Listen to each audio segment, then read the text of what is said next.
इतर सर्व विद्यार्थी यांच्या मदतीने इथे खूप मोठं आंदोलन MPSC ची परीक्षा जी ऑनलाइन घेतली जाणार आहे त्याच्या विरोधात आणि महाराष्ट्रामध्ये TET पेपर जो फुटला आणि त्याच्यात भ्रष्टाचार झाला याच्या विरोधात सर्व विद्यार्थी म्हणून इथं आंदोलन करणार आहेत। आणि या आंदोलनासाठी आम्ही सहभाग घेत आहोत, आम्ही पाठिंबा देत आहोत।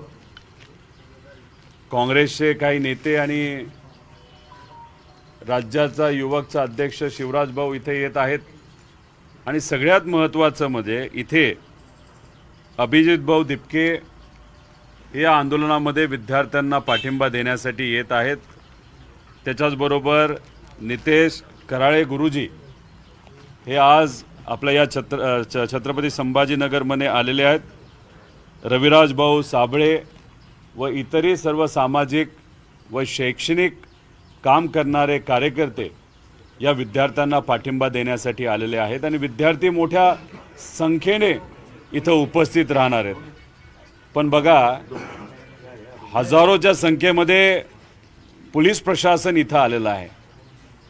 त्याच्याचबरोबर विद्यार्थ्यांना ताब्यात घेण्यासाठी तिथे पोलिसांचे पिंजरे हे ठेवण्यात आलेले आहे।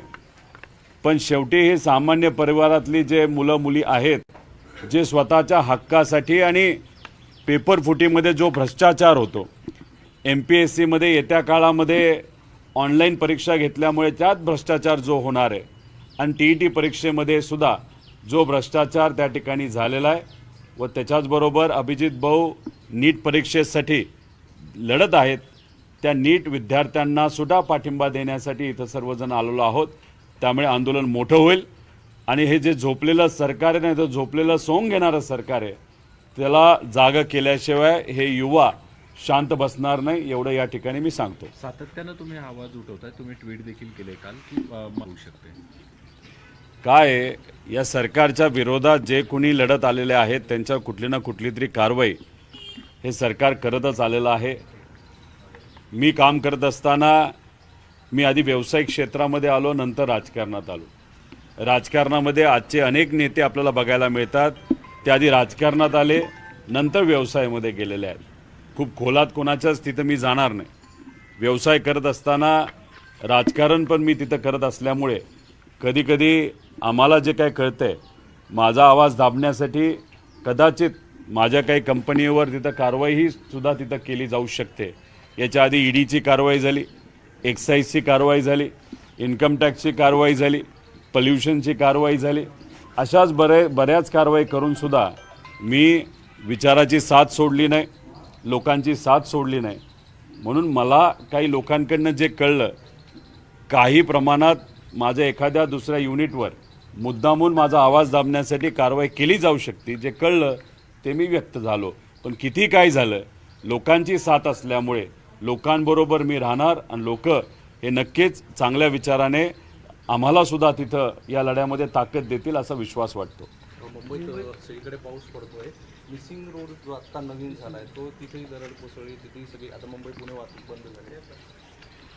खरं तर मिसिंग लिंकच्या बाबतीत बोलायचं झालं तर काही दिवसांपूर्वी आपले जे मुख्यमंत्री साहेब आहेत त्यांनी एक स्टेटमेंट केलं होतं, जे खड्डे पडले ते आम्ही ड्युरेबिलिटी टेस्ट करतोय।